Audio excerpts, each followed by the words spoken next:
అందరికీ నమస్కారం. Welcome to Leo. ఓ పక్క వైఎస్ఆర్సీపీ సోషల్ మీడియాకి సంబంధించి ఎవరైతే అనుచిత పోస్టులు పెట్టి మహిళల్ని దూషిస్తూ పోస్టులు పెట్టారో వాళ్ళందరి మీద కూడా ఈ యొక్క కూటమి ప్రభుత్వం చంద్రబాబు నాయుడు గారి ఆధ్వర్యంలో ఉక్కుపాదం మోపినట్టే కనపడుతూ ఉంది. రాష్ట్ర వ్యాప్తంగా 100 కేసులు నమోదవుతూ ఉన్నాయి. ఎవరైతే ఈ పరిమితులు దాటి అసలు సభ్య సమాజంలో తలదించుకునే విధంగా పోస్టులు పెట్టారో వాళ్ళెవరిని కూడా వదిలే ప్రసక్తి లేదని పవన్ కళ్యాణ్ గారు, నారా లోకేష్ గారు ఇప్పటికే చెప్పడం జరిగింది. అయితే దీనికి సంబంధించి ఒక గుడివాడ అమర్నాథ్ మాజీ ఐటీ మినిస్టర్ మాట్లాడుతూ బోరుగడ్డ అనిల్ గారికి సంబంధించి, అదేవిధంగా శ్రీరెడ్డి గారు, వీళ్ళిద్దరూ ఎవరో కూడా మాకు తెలియదు, మా పార్టీకి సంబంధం లేదని చెప్పేసి చెబుతున్నారు. దీన్ని దృష్టిలో ఉంచుకొని ఈరోజు వైఎస్ఆర్సీపీ సోషల్ మీడియా కార్యకర్తలందరూ కూడా రేపొద్దున మా పరిస్థితి ఏంటి, ఇప్పుడు అరెస్టులు అవుతుంటే ఒక్కరు కూడా పట్టించుకోవట్లేదు, ఈ పార్టీతో ఉంటే మాకేం సంబంధం అని చెప్పేసి మాట్లాడుతున్నారు. అసలుకి ఈ యొక్క వైఎస్ఆర్సీపీ సోషల్ మీడియా పనితీరు వీటన్నిటికి సంబంధించి తెలుసుకునే ప్రయత్నం చేద్దాం. మనతో ఉన్నారు TDP leader and spokesperson Suryadevalatha గారు. నమస్కారం అండి. మొత్తానికి జగన్మోహన్ రెడ్డి గారి గుణం మరోసారి బయటపడిందని చెప్పేసి వాళ్ళ నాయకులు చెబుతున్నటువంటి పరిస్థితి ఏదైతే అంటే చెల్లిని తల్లిని వీళ్ళందరూ చూసాం మనం. కొత్తగా గుడివాడ మాజీ అమర్నాథ్ గారు మాట్లాడుతూ అసలుకి బోరుగడ్డ అనిల్ గారిని అరెస్ట్ చేసాం, మనం చూస్తున్నాం. రాష్ట్ర వ్యాప్తంగా ఆయన మీద కేసులు నమోదయ్యాయి. ఎప్పుడు ఏ పోలీస్ స్టేషన్లో ఉంటున్నాడో తెలియదు, ఎక్కడ ఏ జైల్లో ఉంటున్నాడో కూడా తెలియదు. ఆయన గురించి మాట్లాడుతూ అసలుకి ఆయనకి పార్టీకి ఏ సంబంధం, జగన్మోహన్ రెడ్డి గారికి ఆయనకి సంబంధం లేదని చెబుతున్నాడు. ఒక పక్క బోరుగడ్డ అనిల్ చూసుకుంటేనేమో జగన్మోహన్ రెడ్డి గారి ఆదేశాలతో నేను చేశాను, సజ్జల రామకృష్ణారెడ్డి ఆదేశాలతోనే చేశానని గతంలో ఫోటోలో కూడా చూసాం, వాళ్ళందరితో దిగిన ఫోటోలు కూడా. శ్రీరెడ్డిని కూడా అంతే అంటున్నారు. ఏంటంటారు వీళ్ళు ఈరోజు ఆ విధంగా వదిలేయడం? ఇదే మాట గడిచిన 5 సంవత్సరాల అధికారం ఉన్నప్పుడు ఏ నాయకుడు కూడా, వైఎస్ఆర్సీపీ నాయకుడు ఈ మాట లేదు, బోరుగడ్డ అనిల్కి మాకు సంబంధం లేదు, అతని మాటలకి పార్టీకి ఎటువంటి సంబంధం లేదని లేదు. ఈరోజు ఎందుకు మాట్లాడుతున్నారు అంటే యూజ్ అండ్ త్రో. వాళ్ళకి ఆ మనిషిని వాడుకోవడం అంటే టిష్యూ పేపర్తో సమానం. ఓకే. ఎందుకంటే మనం చూసాం అసలు జగన్మోహన్ రెడ్డి తల్లిని చెల్లిని ఏ రకంగా యూజ్ అండ్ త్రో చేశాడు అనేది. సో ఇంకా వీళ్ళంతా ఎంత? సో వీళ్ళేమి రక్త సంబంధికులు కాదు. సో ఇలాంటి వీళ్ళ లెక్క ఎట్లాగంటే వీళ్ళు పెయిడ్. సో వీళ్ళు పోతే ఇంకొకళ్ళు వస్తారు, ఇంకొకళ్ళని కొంటాం. సో వాళ్ళు మాట్లాడతారు. సో వీళ్ళని నేను ఆదుకోవాల్సిన అవసరం ఏంటి, వాళ్ళు నా పార్టీ అని చెప్పుకోవాల్సిన అవసరం ఏంటి, వీళ్ళు అరెస్ట్ అయితే ఇప్పుడు వీళ్ళకి పెట్టాల్సిన ఖర్చు నాకెందుకు, అంటే బెయిలే కావచ్చు, కోర్టు ఖర్చు, ఇట్లాంటివన్నీ కూడా నాకు అవసరం లేదు.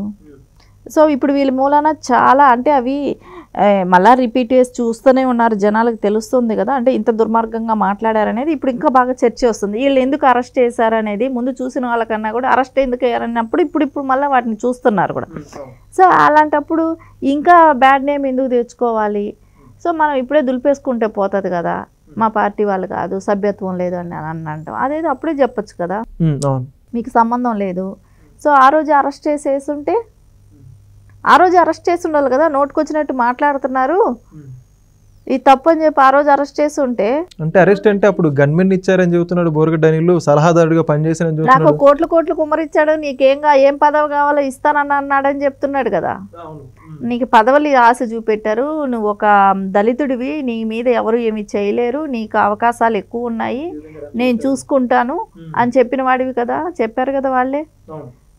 అతను ఇప్పుడు ఈ రోజున బయట వచ్చినప్పుడు కూడా అందరి పేర్లు చెప్పేశాడు కదా, అప్రూవల్ అయినప్పుడు అందరి పేర్లు చెప్పాడు కూడా కదా, ఎవరుండి వెనకాల నడిపించాడు అనేది. సో ఇప్పుడు ఎందుకు ఈయన గుడ్డు పొదిగిందో కోడి వచ్చిందో లేదో అనేది ఇప్పుడు చెక్ చేసుకున్నాడేమో. గుడ్డు ముందా కోడి ముందా అని లెక్కలు చెప్తా ఉన్నాడు కదా ఆయన ఐటీ మినిస్టర్గా ఉన్నప్పుడు. ఇప్పుడు మళ్ళీ గుర్తొచ్చింది, ఇప్పుడు వచ్చాడు మీడియా ముందుకి. అసలు నువ్వు ఫెయిల్యూర్ మినిస్టర్వి, మళ్ళీ నీకు ఇంకా పార్టీలో విషయాల్లో నీ పార్టీలో ఎవరున్నారు, నీ పార్టీలో ఎవరేం సోషల్ మీడియాలో మాట్లాడారు, ఏం చేశారనేది కూడా నీకు తెలియలేదా? ఇంకా అంత అంటే మీ పార్టీలో ఉన్న వాళ్ళు ఎవరు లేని వాళ్ళని కూడా తెలియకుండా నువ్వు పార్టీలో ఇన్నేళ్ళు ఉన్నావు అని అంటే నీకు ఎలా ఐటీ మినిస్టర్గా ఉన్నావో తెలియట్లేదు. అందుకేనంటారు ఆయన స్టేట్ హైయెస్ట్ మెజారిటీతో ఓడిపోయింది అంటే పల్లా శ్రీనివాస్ గాజువాక్ నియోజకవర్గం ఏందే కదండి. అంతే కదా. ఇప్పుడు ఒక అవగాహన ఉందా లేదా అనేది కాదు, అంటే ఇప్పుడు బుడత మనకు అంటుకుంది, దాన్ని మనది కాదని తుడిచేసుకున్నాము అని అనుకుంటున్నాడు. అది ప్రజలకు తెలుసు కదా, ప్రజలందరూ చూశారు కదా, ఇప్పుడు చూస్తున్నారు కదా, ఎందుకు జరుగుతున్నాయి ఈ అరెస్టులు అన్నప్పుడైనా చూస్తున్నారు. తెలియని వాళ్ళు కూడా ఇప్పుడు తెలుసుకుంటున్నారు. ఈ వర్రా ఎక్కడి నుంచి వచ్చాడు, వీళ్ళంతా అదే బ్యాచ్కి సంబంధించిన. ఇప్పుడు ఆయన కూడా మాకు సంబంధం లేదు అనుండరు అనేవాడే. ఇక్కడ ఒక విషయం, ఇక్కడ అది కూడా వర్రా కూడా ఎవడో మాకు తెలియదు అనేవాడే. కానీ అక్కడ భారతి గారు పిఏ అయిపోయాడు, ఆ ఇంట్లో ఉన్నాడు, అందుకని ఆ ఫోటోలు వీళ్ళకి కూడా ఉన్నాయిగా. బోరగడ్డ అనిల్కి కూడా అందరితో ఫోటోలు ఉన్నాయి కదా. సో బోరగడ్డ అట్లాంటి మాకు సంబంధం లేదని అన్నప్పుడు సో ఏం లేదు, అతను పిఏగా పనిచేశాడు. అంటే పిఏ అంటారా అది ఇక్కడ కూడా ఏమన్నా సామాజిక వర్గం అడ్డు వచ్చింది అంటారు? అంటే వర్ర రవీందర్ రెడ్డి అని ఉంది కదా. ఓకే, సామాజిక వర్గం కూడా రావచ్చు. అది కాకపోతే ఫోన్స్, ఎందుకంటే అది అవినాష్ రెడ్డి ఫోన్ కాల్స్ కూడా అతనికి వెళ్తుంటాయి కాబట్టి అవన్నీ ప్రూఫ్లు ఐడి దొరికాయి కూడా ఉంటాయి కదా.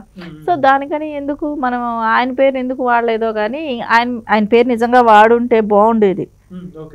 ఎందుకో తెలుసా, వర పేరు కూడా వాడుంటే అతను కూడా మా పార్టీ కాదు, మా మనిషే కాదని చెప్పి వదులుకొని ఉన్నారనుకోండి, ఇంకా బయట తొందరగా అన్ని విషయాలు వచ్చేసి ఇంకా వర్ర గారు ఎంత చేసినా నువ్వేం చెప్పేసాడు మొత్తం. ఇంకా ఇప్పుడే చెప్పేస్తున్నాడు అన్ని, ఇంకా ఎక్కువ చెప్పేసేవాడు, ఇంకా తొందరగా క్లియర్ అయిపోయేది.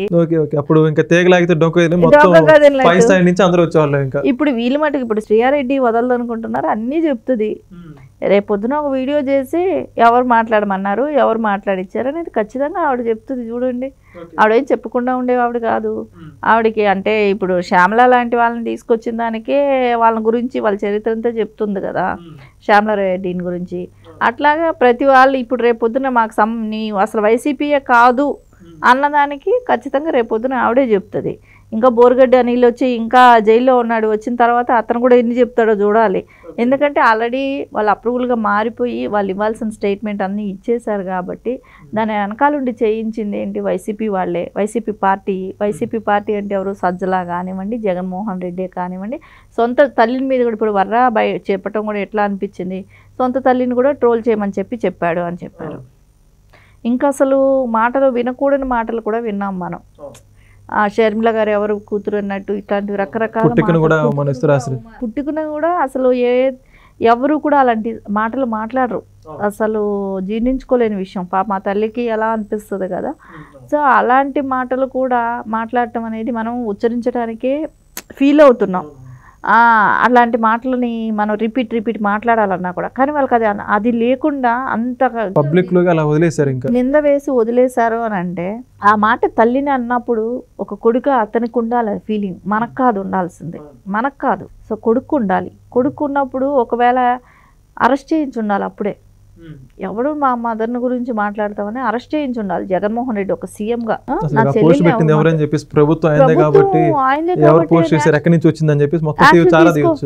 కానీ ఈ రోజు తెలుగుదేశంకి వచ్చిన తర్వాతే ఇవి బయట ఇంకా ఎక్కువ మందికి తెలిసాయి. సో ఇప్పుడు వాళ్ళ మీద యాక్షన్ తీసుకుంటున్నారే కానీ సొంత తల్లి మీద మాట్లాడిచ్చిన వ్యక్తి ఇంకెవరి మీదైనా మాట్లాడిస్తాడు కదా. సో ఇదంతా ఏంటంటే రాజకీయ కాంక్ష, నేనే అధికారంలో ఉండాలి, నేనే పరిపాలించాలి, నేనే సంపాదించాలి, మొత్తం దోచుకొని తినాలి రాష్ట్రం మొత్తం, ఇంతే ఆయనకి కావాల్సింది. ఇంకా మనం రాష్ట్రానికి ఏమైనా చేయాలా, మన కుటుంబమా, అవేమీ కూడా పట్టవు. తల్లిని మాట్లాడినాడు, చెల్లిని మాట్లాడినాడు, ఇంక మిగతా వాళ్ళని మా మనుషులే కాదన్నాడు, ఈ నమ్ముకున్న అదే అంటారు కదా, మాట ఇస్తే మడం తిప్పడు, అది మాట్లాడుతున్నాడు కదా. ఈ అన్ని మాట తప్పటము మడం తప్పటమే ఆయన పని. ఆయన స్లోగన్ ఏదైతే ఉందో, ఆయన స్లోగన్లో మీరు ఒకటి ఆలోచించండి, ఏదైనా అక్కడ వర్తిస్తుంది ఆయనకి. పేదలు పెత్తందారులు అంటాడు, అదేమైనా వర్తిస్తుంది ఆయనకి? ఇక్కడ మాట తప్పను మడం తిప్పను అంటాడు, ఇదేమైనా వర్తిస్తుందా? పులివెందుల పులి అంటారు, అది వర్తించదు కదా. సింగిల్ గా వస్తుంది అంటారు, సింగిల్ గా ఎక్కడ అసెంబ్లీకి గేట్ కూడా టచ్ చేయలేకపోతున్నాడు, గేటు దగ్గర కూడా రాలేకపోతున్నాడు. 1000 మంది పోలీసులతో వస్తున్నాడు సింగిల్ రాకుండా. 1000 మంది పోలీసులు అసెంబ్లీ లోపలికి రాలేరు కదా. సో నువ్వు వచ్చి అసెంబ్లీలో మాట్లాడాల్సింది కూడా అసలు ఆయన చెప్పే ఒక్క మాట రివర్స్ లో అర్థం చేసుకోవాలి. అంటే ఏపీ ప్రజలందరూ కూడా మనం రివర్స్, ఏదైనా జగన్మోహన్ రెడ్డి మాట చెప్పాడా అంటే రివర్స్ లో ఆలోచించండి. ఓకే, అర్థమైపోయిందంట వాళ్ళు కూడా. అంతే, రివర్స్ లో ఆలోచించటమే. అక్కడ ఎక్కడా కూడా ఆయన చెప్పిన మాట మీద అయితే ఎక్కడ నిలబట్టడం లేదు, ఎక్కడ ఇది చేయట్లేదు. ఇప్పుడు ఎవరినైనా ఇప్పుడు ఆయన దగ్గర ఉన్న వాళ్ళని రేపొద్దున అదే అంటాడు, వాళ్ళు మాకు పార్టీకి సంబంధం లేదని చెప్తాడు. సో అవసరం తీరిపోయినాక ఎవరినైనా టిష్యూ పేపర్ లాగా తీసి పడేస్తాడు. సో అది ఇప్పటికైనా ఆ పార్టీలో ఎవరైతే ఆయనకి చెంచాగిర్లుగా ఉన్నారు. వాళ్ళు ఇప్పటికైనా తెలుసుకుంటే మంచిది. రేపు వాళ్ళ భవిష్యత్తుకి మనకేంటి, మాకేంటి నష్టం కానివ్వండి.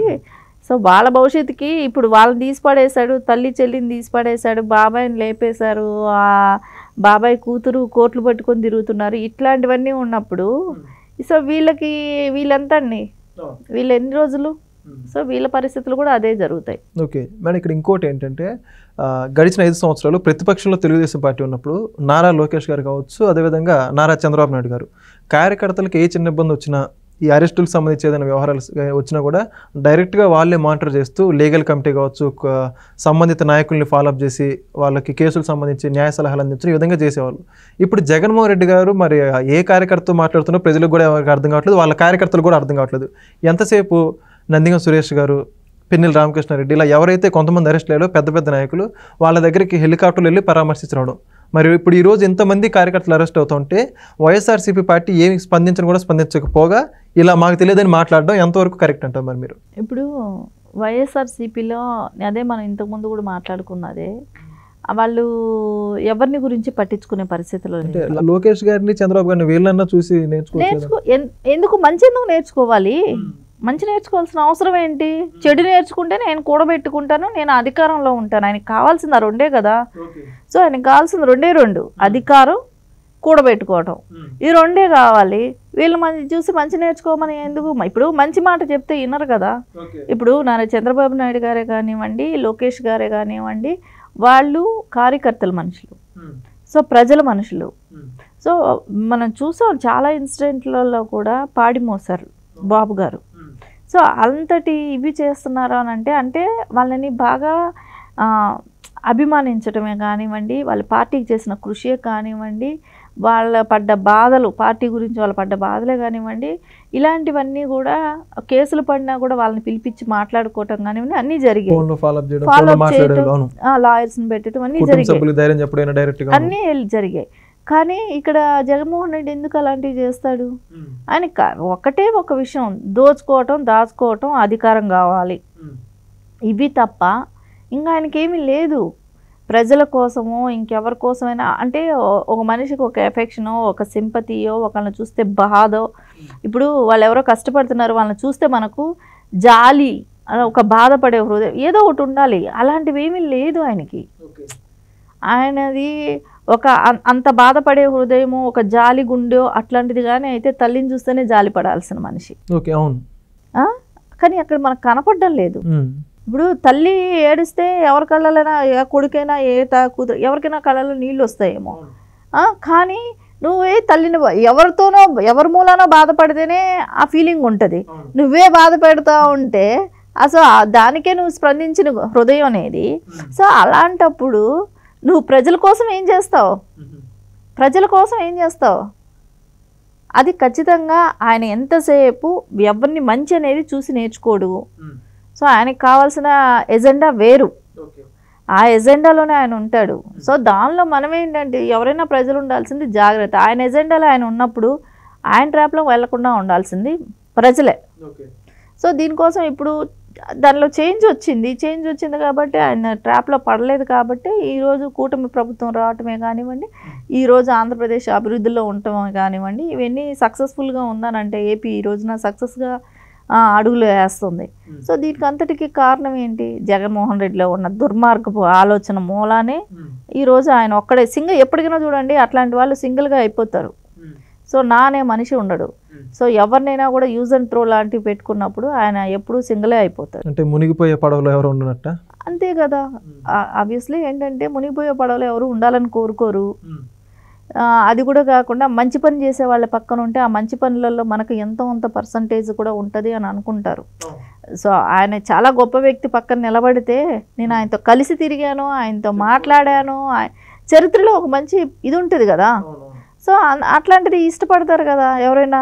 సో ఏ నాయకులైనా సరే, ఫ్యూచర్లో రావాలనుకున్న నాయకులు, కొత్త జనరేషన్ అయినా సరే ఎవరైనా అట్లాంటి వాళ్ళతో అడుగులేయడానికి ఇష్టపడతారు.